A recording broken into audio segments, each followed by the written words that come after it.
اللہ وبرکاتہ۔ وعلیکم السلام ورحمۃ اللہ وبرکاتہ۔ عبداللہ بھائی، اللہ آپ کو سلامت رکھے اور خیر و عافیت سے رکھے، اور ہمارے تمام سامعین کو بھی اللہ تعالیٰ سلامت رکھے اور خیر و عافیت سے رکھے۔ آمین، اللہم آمین۔ اچھا مولانا صاحب، اکثر و بیشتر ہم لوگ ایک ہی بات کہا کرتے ہیں، اور رمضان المبارک کا پرمسرت موقع آ رہا ہے، پچھلے ہفتے میں ہم اسی پہ بات کر رہے تھے، اور جی اور آج بھی انشاءاللہ تعالیٰ ماہ رمضان کے متعلق ہی بہت ساری باتیں کریں گے، جی ہاں اور وہی بات کہ اسوہ حسنہ کے اوپر، اسوہ حسنہ حضرت محمد مصطفیٰ صلی اللہ علیہ وسلم کے، اللہ کے رسول کے لیے کیا کیا معمولات تھے، آپ کی کیا اسوت ہوتا تھا، اس کے بارے میں کچھ باتیں کریں گے شروع میں مولانا صاحب، اور اس کے آخر میں کچھ سوالات بھی ہیں جو میرے پاس ہیں، کچھ کالرز بھی لیں گے آج کی پروگرام میں۔ مگر وہی بات سب سے پہلے بہت پیار سے، عقیدت سے اکثر و بیشتر میں آپ سے کہا کرتا ہوں کہ مولانا صاحب آپ کو کھانے میں کیا کیا پسند ہے؟ اللہ سلامت رکھے آپ کو۔ اللہ تعالیٰ ہم سب کو صحیح راستے پر رکھے، اور آمین، اللہم آمین۔ اور پاک اور حلال روزی عطا فرمائے۔ آمین، اللہم آمین۔ یعنی میرا پوچھنے کا مقصد یہ تھا کہ آپ کو مچھلی بہت پسند ہوگی نا؟ جی ہاں، مچھلی تو میں پسند کرتا ہوں، صحیح کہا آپ نے، دل کی آواز ہے۔ صحیح ہو گیا، یعنی مجھے علم تھا اس چیز کا، مچھلی تو جی تھوڑا بہت پسند۔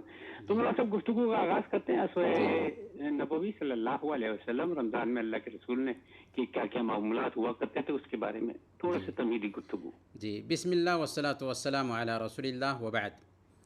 محترم بھائیوں اور پیاری بہنوں، کوئی بھی عمل اللہ کے ہاں تب مقبول ہوتا ہے جب ہم اس کے اندر دو شرطوں کو سامنے میں رکھیں: اخلاص اور متابعت، یعنی خالص و عمل اللہ رب العالمین کے لیے انجام دیا گیا ہو، شرک اور ریاکاری کا اس میں عمل دخل نہ ہو، اور وہ پیارے نبی صلی اللہ علیہ وسلم کے اسوہ کے مطابق ہو۔ ابھی ماشاء اللہ۔ چونکہ رمضان کی آمد ہے، اور اللہ کے رسول صلی اللہ علیہ وسلم ہم سب کے لیے آئیڈیل ہیں، نمونہ ہیں۔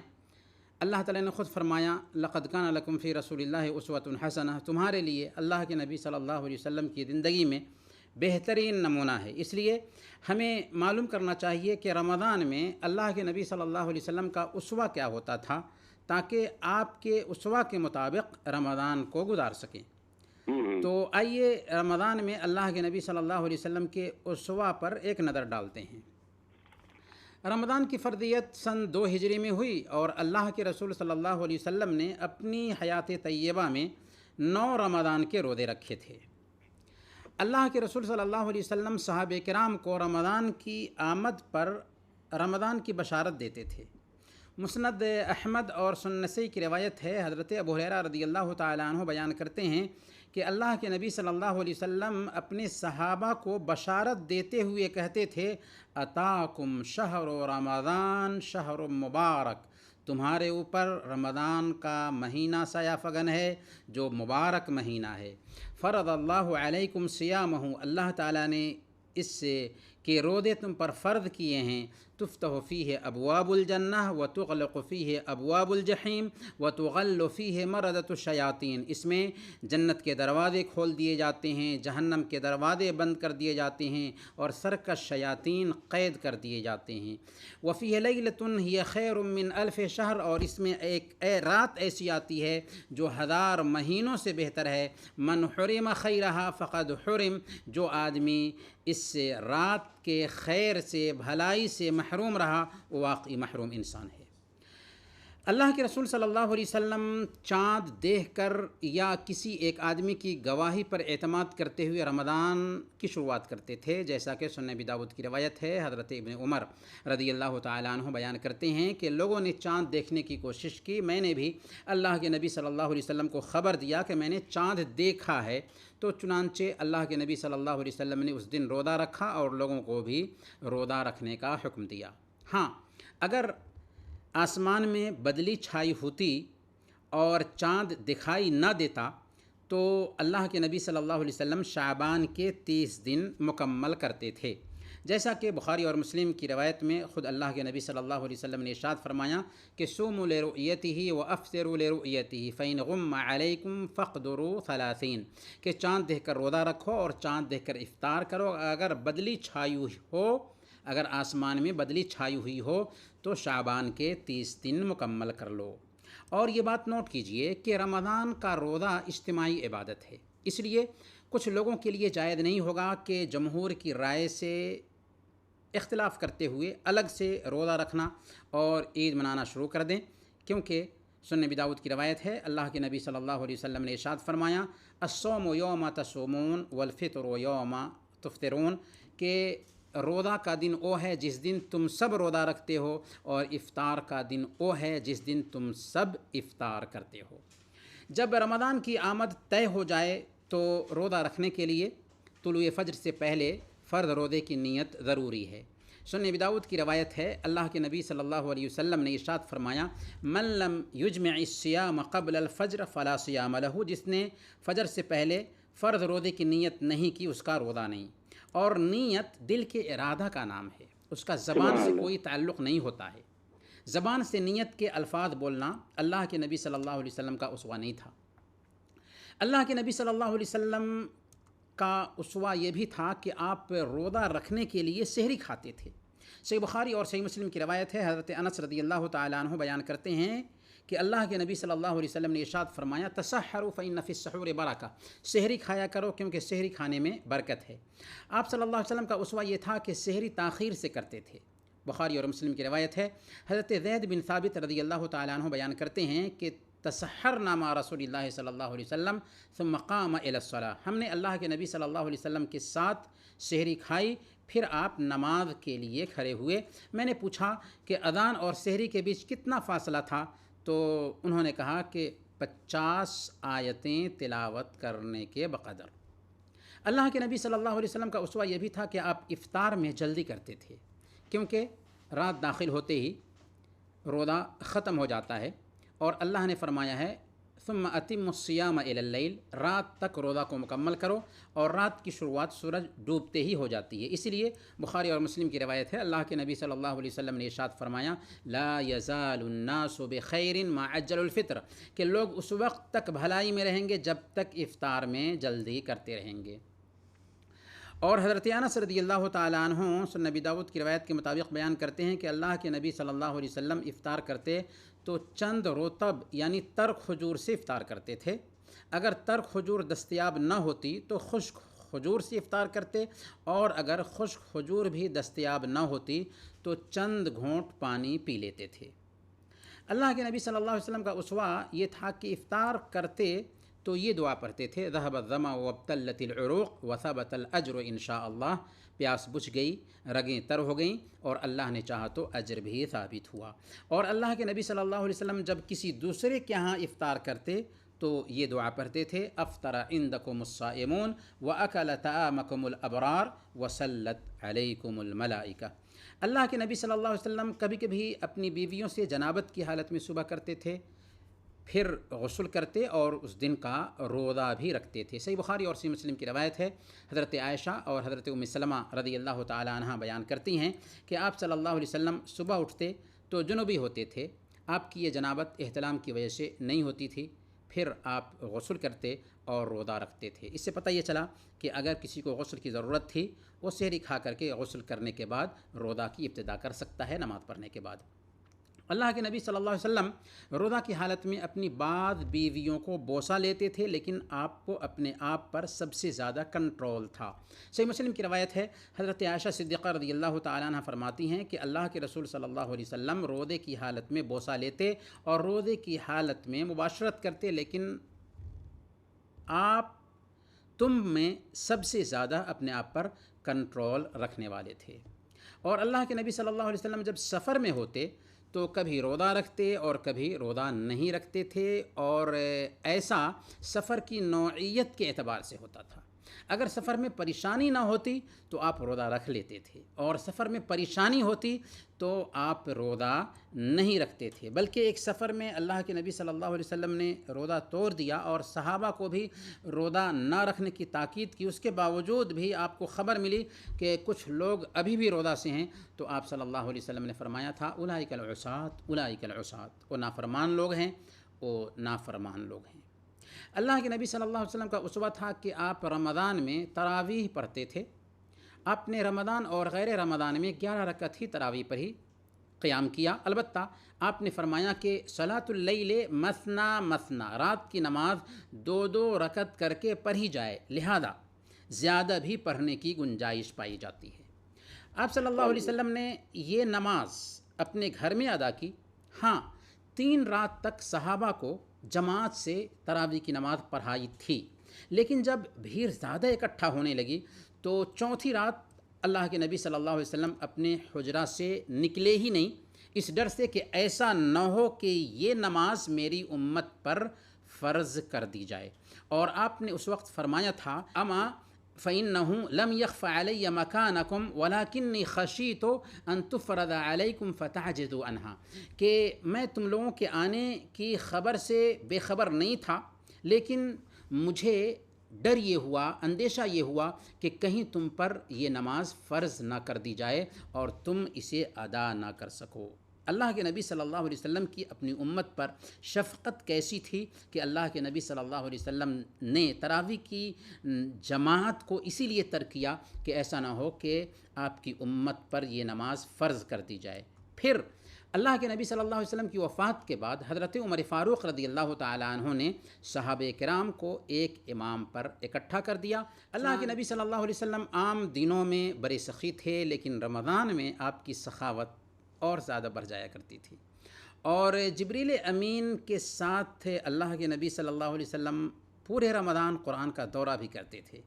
صحیح بخاری اور صحیح مسلم کی روایت ہے، حضرت ابن عباس رضی اللہ تعالیٰ عنہ بیان کرتے ہیں کہ اللہ کے نبی صلی اللہ علیہ وسلم سب سے زیادہ سخی تھے، اور رمضان میں جب آپ صلی اللہ علیہ وسلم جبریل سے ملاقات کرتے تو آپ کی سخاوت اور زیادہ بڑھ جایا کرتی تھی۔ جبریل علیہ السلام رمضان کی ہر رات آپ سے ملاقات کے لیے تشریف لاتے اور آپ کے ساتھ قرآن مجید کا دور کرتے تھے۔ اس وقت اللہ کے نبی صلی اللہ علیہ وسلم خیر و بھلائی کے معاملے میں تیز چلنے والی ہوا سے بھی زیادہ سخی ہو جایا کرتے تھے۔ اللہ کے نبی صلی اللہ علیہ وسلم کا معمول تھا کہ آپ صلی اللہ علیہ وسلم رمضان کے آخری عشرہ کا خاص اہتمام کرتے تھے۔ صحیح بخاری اور صحیح مسلم کی روایت ہے، سیدہ عائشہ صدیقہ رضی اللہ تعالیٰ عنہ بیان کرتی ہیں کہ جب رمضان کا آخری عشرہ داخل ہوتا تو اللہ کے نبی صلی اللہ علیہ وسلم پوری رات بیدار رہتے، اپنے گھر والوں کو بیدار رکھتے اور کمر کس لیتے تھے۔ اسی طرح اللہ کے نبی صلی اللہ علیہ وسلم کا رمضان میں اسوہ یہ بھی تھا کہ آپ اس کے آخری 10 دنوں میں اعتکاف کرتے تھے۔ صحیح بخاری اور صحیح مسلم کی روایت ہے، سیدہ عائشہ صدیقہ رضی اللہ تعالیٰ عنہ بیان فرماتی ہیں کہ اللہ کے نبی صلی اللہ علیہ وسلم اپنی وفات تک رمضان کے آخری 10 دنوں کا اعتکاف کرتے رہے۔ اور اخیر میں ہم اپنے بھائیوں اور اپنی بہنوں سے عرض کریں گے کہ رمضان میں ہر کام کے اندر ہمیں چاہیے کہ اخلاص ڈھونڈنے کی کوشش کریں، اخلاص کے ساتھ روزہ رکھیں، اخلاص کے ساتھ تراویح کا اہتمام کریں، اخلاص کے ساتھ قرآن کی تلاوت کریں اور ہر عمل اخلاص سے انجام دیں، کیونکہ اللہ کے نبی صلی اللہ علیہ وسلم کا فرمان ہے من صام رمضان ایمانا و احتسابا غفر له ما تقدم من ذنبه، جس نے ایمان کے ساتھ اور ثواب کی نیت سے رمضان کے روزے رکھے اس کے پچھلے گناہ معاف کر دیے جاتے ہیں۔ اور اللہ کے نبی صلی اللہ علیہ وسلم نے یہ بھی فرمایا کہ من قام رمضان ایمانا و احتسابا غفر له ما تقدم من ذنبه، جس نے ایمان کے ساتھ اور ثواب کی نیت سے رمضان کا قیام کیا اس کے پچھلے گناہ معاف کر دیے جاتے ہیں۔ اس لیے ہم رمضان میں وقت کی قدر کریں، ایک ایک لمحہ عبادت میں گزاریں، قرآن کی تلاوت کریں، با جماعت نمازوں کی پابندی کریں، تراویح کا اہتمام کریں، صدقات و خیرات کریں۔ اور رمضان چونکہ تبدیلی کا مہینہ ہے، اس لیے اس مہینہ کو غنیمت جانتے ہوئے اپنی بری عادتوں سے چھٹکارا پانے کی کوشش کریں اور سچی توبہ کریں۔ اللہ تعالی ہم سب کو اس مہینے کی برکتوں کو سمیٹنے کی توفیق عطا فرمائے، آمین یا رب العالمین۔ اللہم آمین، اللہم آمین۔ بہت شکریہ برور صاحب، بہت اچھی اور مفصل گفتگو۔ سامعین کرام، رمضان المبارک کے حوالے سے خاص طور پر حضور صلی اللہ علیہ وسلم نے کس طرح سے رمضان المبارک گزارا، اس کے بارے میں مولانا صفات علی محمد زبیر تھوڑی سی روشنی ڈال رہے تھے، کیونکہ میرے نبی اور میرے رسول صلی اللہ علیہ وآلہ وسلم کی باتیں، ان کے قصے، ان کی کہانیاں جب سننے کو ملتی ہیں تو دل چاہتا ہے کہ ان کو سنتے رہا کیجیے۔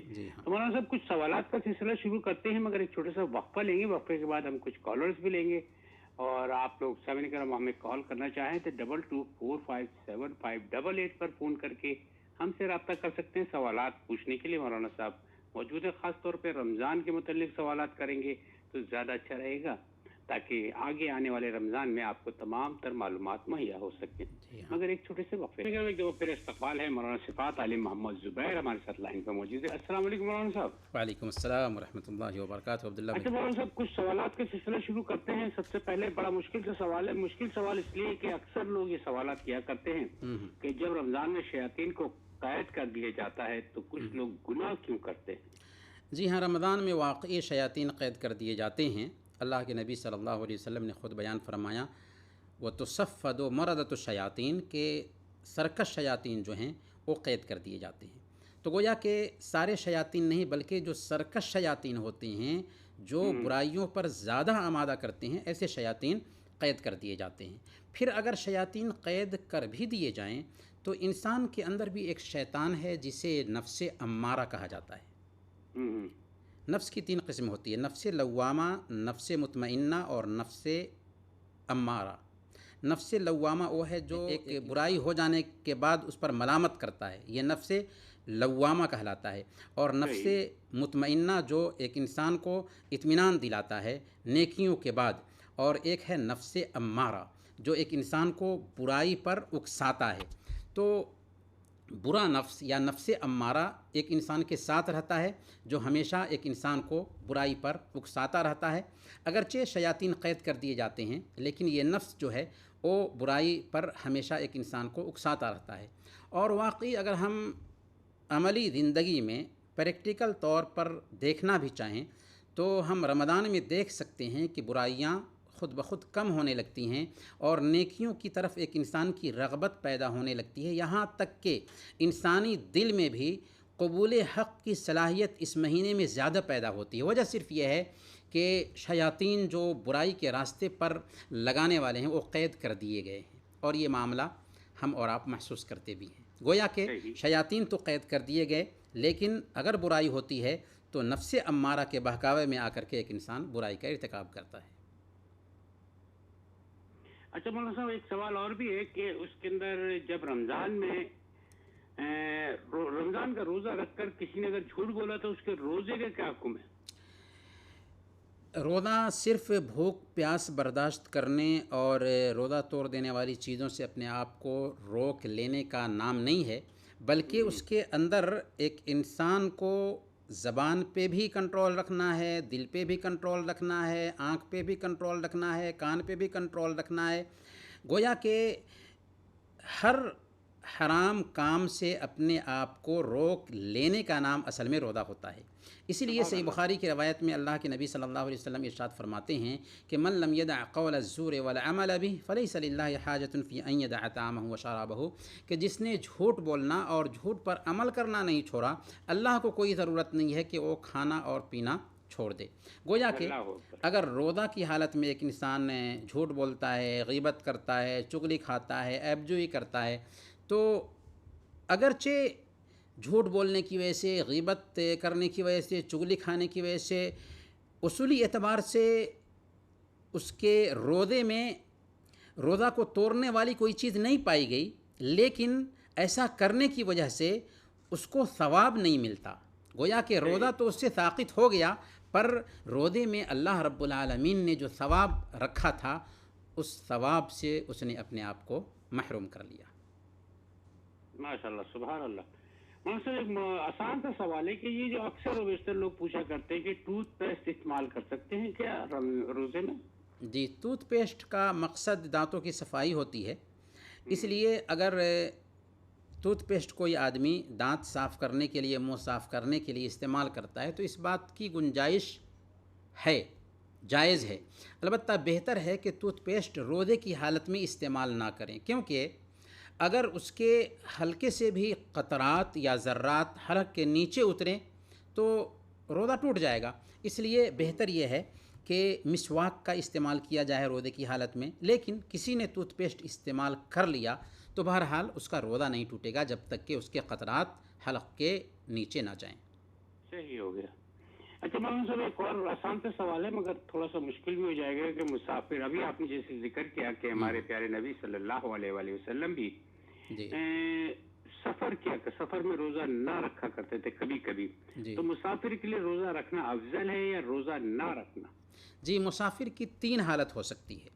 ہوں، اگر مسافر پر روزہ اثر انداز نہیں ہوتا ہے تو ایسی حالت میں مسافر کے لیے روزہ رکھ لینا بہتر ہے، افضل ہے، کیونکہ عبادت رمضان کی ہے. بہتر ہے کہ اسی دن میں انہی دنوں میں اس عبادت کو انجام دے لیا جائے.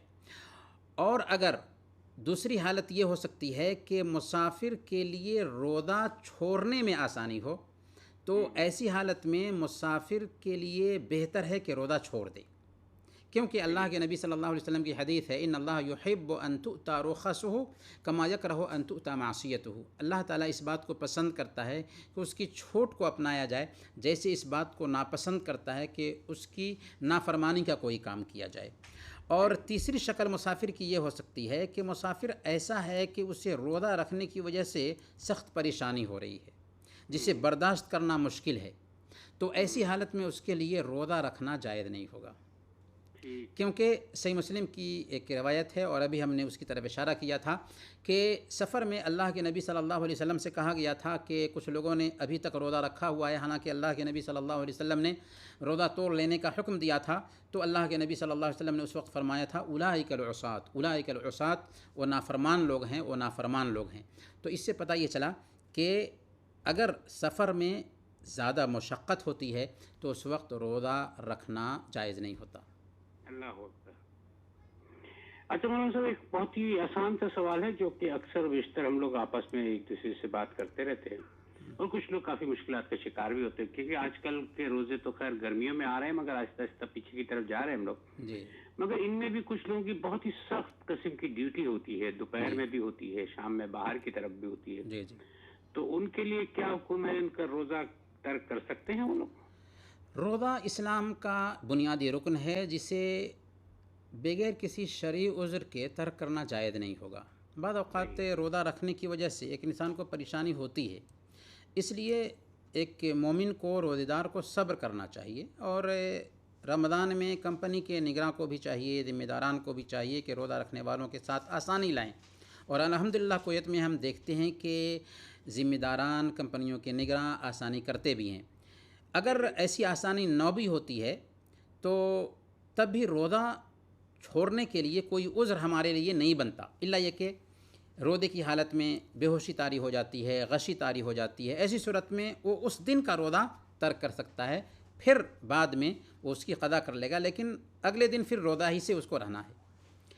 اس سلسلے میں قاعدہ یہ ہے کہ اگر دنیاوی فرائض اور شریعت کے بیچ میں ٹکراؤ پیدا ہوتا ہے تو ہمیں چاہیے کہ دونوں کے بیچ موافقت پیدا کرنے کی کوشش کریں.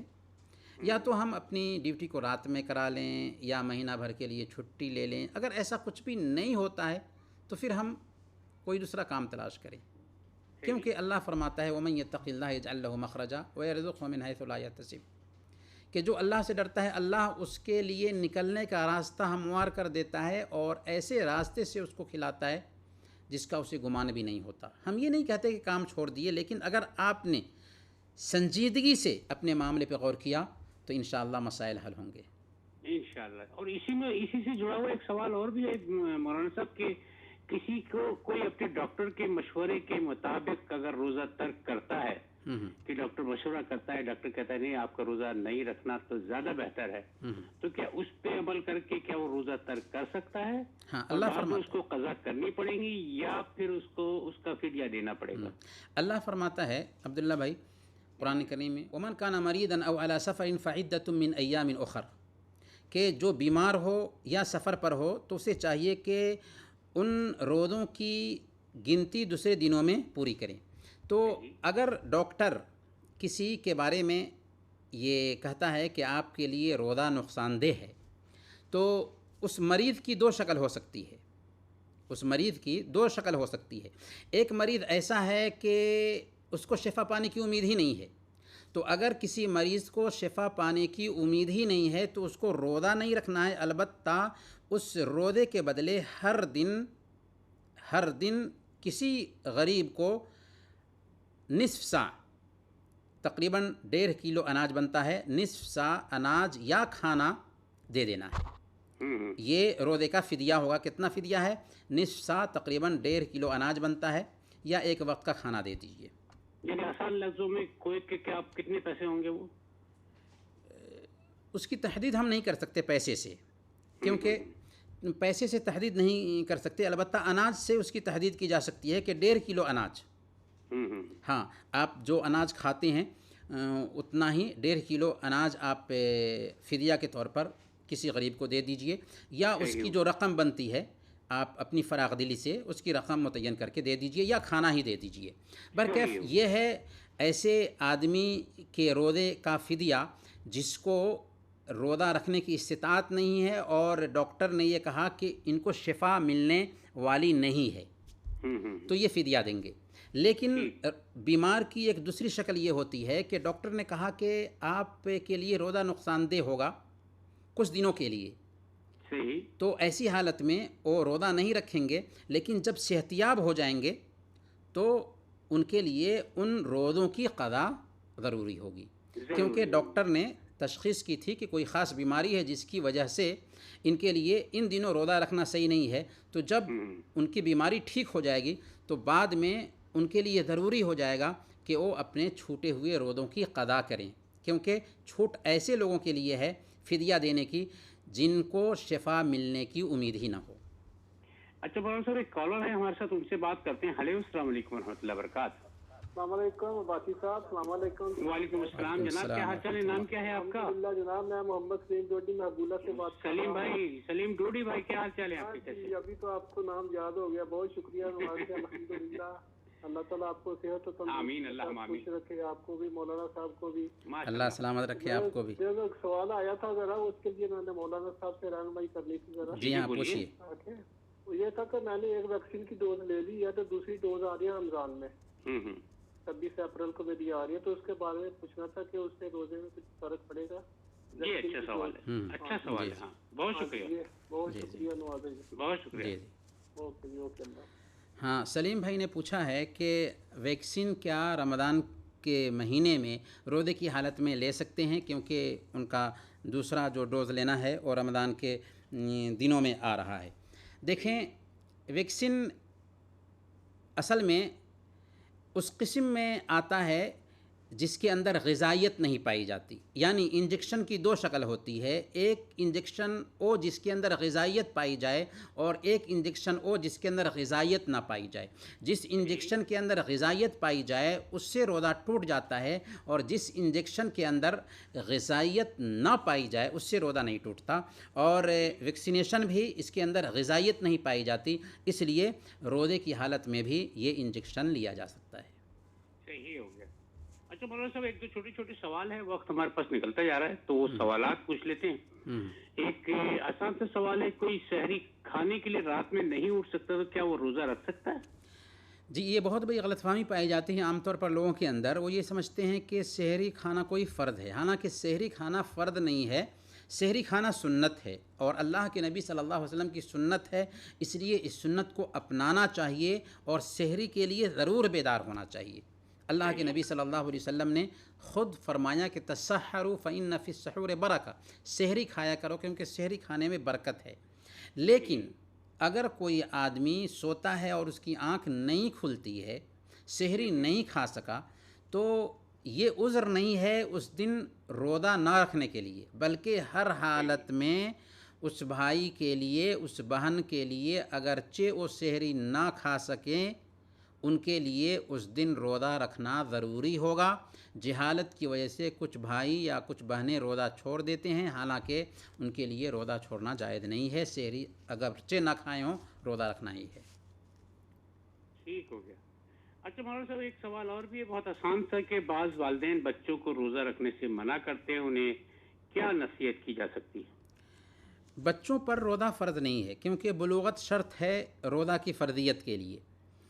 البتہ بچوں کو روزے کا پابند بنانے کے لیے ماں باپ کو چاہیے کہ کہ وہ بچوں کو بچپن سے ہی روزہ رکھنے کی تاکید کریں، جیسا کہ اللہ کے نبی صلی اللہ علیہ وسلم نے نماز کے بارے میں فرمایا کہ جب تمہارے بچے 7 سال کے ہو جائیں تو ان کو نماز کا حکم دو، 10 سال کے ہو جائیں اور نماز نہ پڑھتے ہوں تو ان کی پٹائی کرو اور ان کے بستر الگ کر دو۔ تو یہ تربیت کے قبیل سے ہے، اسی لیے بعض فقہا یہ کہتے ہیں کہ اگر ماں باپ اپنے بچوں کو نماز کا حکم نہیں دیں گے 7 سال کی عمر میں اور 10 سال کی عمر میں ان کی پٹائی نہیں کریں گے تو ماں باپ گناہ گار ہوں گے، حالانکہ بچے پر یا بچی پر نماز ابھی فرض نہیں ہے۔ بالکل وہی حکم روزے کا بھی ہے، بچوں کو روزہ کا عادی بنانے کے لیے بچپن سے ہی روزہ رکھنے کی تاکید کرنی چاہیے تاکہ بچے روزہ رکھنے کے عادی ہو جائیں۔ صحیح بخاری اور مسلم کی روایت میں آتا ہے، حضرت ربیع بنت معوذ رضی اللہ تعالیٰ عنہ بیان کرتی ہیں کہ ہم لوگ اپنے بچوں کو روزہ رکھواتے تھے اور ان کے لیے روئی کے کھلونے بناتے تھے، اور جب بھوک کی وجہ سے بچے روتے تھے تو ان کھلونے میں ان کو الجھا دیا کرتے تھے یہاں تک کہ افطار کا وقت آ جاتا تھا۔ تو یہ بہت اہم چیز ہے کہ ہم اپنے بچوں کو بچپن سے ہی روزہ رکھنے کا عادی بنائیں تاکہ جوانی کی عمر کو پہنچنے کے بعد وہ روزہ رکھنے کے عادی ہو چکے ہوں۔ اچھا مولانا صاحب، آخر میں بس ایک ہی سوال رہ گیا ہے، وہ سوال بھی بہت ہی آسان سا تو نہیں ہے، مگر یہ کہ اکثر و بیشتر غیر مسلم ہمارے دوست ہوا کرتے ہیں تو وہ ہم سے اکثر کہا کرتے ہیں کہ آپ لوگ روزہ رکھتے ہیں تو ہمارا بھی دل چاہتا ہے کہ ہم بھی روزہ رکھیں، جی، تو کیا غیر مسلم روزہ رکھ سکتے ہیں؟ غیر مسلم اگر روزہ رکھتے ہیں تو ان کو منع نہیں کرنا چاہیے، کیونکہ سب سے پہلے تو یہ ہے کہ اسلام صرف مسلمانوں کے لیے نہیں آیا ہے، روزہ ان کے لیے بھی ہے، نماز ان کے لیے بھی ہے، قرآن ان کے لیے بھی ہے، دین ان کے لیے بھی ہے، پیارے نبی صلی اللہ علیہ وسلم ان کے بھی نبی ہیں، اس لیے ان کو منع نہیں کرنا چاہیے روزہ رکھنے سے۔ ہاں، ان کو بتانا یہ چاہیے کہ اسلام میں روزہ کا فلسفہ کیا ہے، روزہ کیوں رکھا جاتا ہے، روزہ کی حکمت کیا ہے، اور ان کو یہ بھی بتانا چاہیے کہ جب تک کہ ایک آدمی کلمہ لا الہ الا اللہ محمد الرسول اللہ کا اقرار نہیں کرتا ہے تب تک کہ اس کی کسی بھی عبادت کا کوئی اعتبار نہیں ہوتا۔ تو جب وہ اسلام کی روح کو سمجھ لیں گے، روزے کے فلسفہ کو سمجھ لیں گے تو خود ان کو سمجھ میں آ جائے گا۔ لیکن یہاں پر ایک مسئلہ ہم یہ جان لیتے ہیں کہ ان سے جب تک کہ کلمہ لا الہ الا اللہ کا اقرار نہ کریں تب تک کہ عبادات کا مطالبہ نہیں ہے، پر کل قیامت کے دن غیر مسلموں سے بھی اللہ رب العالمین نماز کے بارے میں، روزہ کے بارے میں، زکوٰۃ کے بارے میں، ساری عبادتوں کے بارے میں پوچھے گا، کیونکہ ان چیزوں کا مطالبہ ان سے بھی تھا پر انہوں نے کلمہ لا الہ الا اللہ کا اقرار نہیں کیا، اس لیے اس کی مانگ کلمہ لا الہ الا اللہ کے بعد ہی ہوگی۔ اللہ تعالیٰ قرآن میں فرماتا ہے ما سلککم فی سقر قالوا لم نک من المصلین، کہ جو لوگ جہنم میں جائیں گے ان کے بارے میں جنتی پوچھیں گے کہ تم جہنم میں کیوں گئے، تو سب سے پہلا جواب یہ ہوگا کہ ہم نماز نہیں پڑھتے تھے۔ تو جتنے بھی جہنمی ہیں ان کا پہلا جواب یہ ہوگا کہ ہم نمازی نہیں تھے، نماز نہیں پڑھتے تھے۔ گویا کہ نماز سب انسانوں سے مطلوب ہے، لیکن جب تک کہ کلمہ لا الہ الا اللہ کا اقرار نہ کریں ان سے نہ نماز کی مانگ ہوگی نہ روزے کی مانگ ہوگی۔ صحیح۔ لیکن جیسا کہ ہم نے عرض کیا کہ اگر کوئی غیر مسلم بھائی روزہ رکھتا ہے تو روزہ رکھنے دینا چاہیے، اسی قبیل سے ہو سکتا ہے کہ اسے اسلام کا تعارف حاصل ہو جائے، اسی قبیل سے ہو سکتا ہے کہ وہ اسلام کو سمجھ لے۔ صحیح، بہت بہت شکریہ مولانا صاحب، اور اگلے جمعے کو جب ہم لوگ آئیں گے انشاءاللہ باذن اللہ، اللہ نے چاہا تو اللہ تعالیٰ ہمیں اور آپ کو اور پوری دنیا کے مسلمانوں کو رمضان تک پہنچائے۔ رمضان مبارک کے روزے کے دن آئیں گے تو اس وقت سوالات کچھ اور ہوں گے۔ تو آخر میں چلتے چلتے مولانا صاحب رمضان کے حوالے سے بھی اور دوسرے عام کرونا کووڈ-19 کی جو وبا پھیلی ہوئی اس کے حوالے سے بھی تو ایک اگر دعا ہو جائے تو بہت اچھا ہو جائے گا۔ اخیر میں ہم دعا کرتے ہیں کہ الہ العالمین تو ہم سب کے مسائل حل فرما دے، ہمارے آل و اولاد کی حفاظت فرما، جو لوگ پریشان حال ہیں کرونا وائرس کی وجہ سے یا کسی بھی لا علاج بیماری کی وجہ سے، الہ العالمین ان کی پریشانی کو دور فرما دے اور انہیں شفائے عاجلہ کاملہ نصیب فرما۔ الہ العالمین جو بہنیں غیر شادی شدہ ہیں ان کے لیے نیک جوڑے کا انتظام فرما دے، جو بھائی بے اولاد ہیں انہیں نیک اور صالح اولاد عطا فرما۔ الہ العالمین ہم سب کو اس دنیا میں زندہ رکھنا تو ایمان پر زندہ رکھنا، اور وفات دینا تو ایمان پر وفات دینا۔ الہ العالمین تو ہم سب کو رمضان کی برکتوں سے فائدہ اٹھانے کی توفیق عطا فرمانا۔ الہ العالمین ہم سب کو رمضان کی برکتوں سے فائدہ اٹھانے کی توفیق عطا فرما۔ الہ العالمین تو ہم سب کو جنت نصیب فرما اور جہنم سے بچا۔ الہ العالمین تو ہم سب کو جنت نصیب فرما اور جہنم سے بچا۔ الہ العالمین تو ہم سب کو جنت نصیب فرما اور جہنم سے بچا۔ وصلی اللہ علی نبینا محمد وعلی آلہ وصحبہ اجمعین۔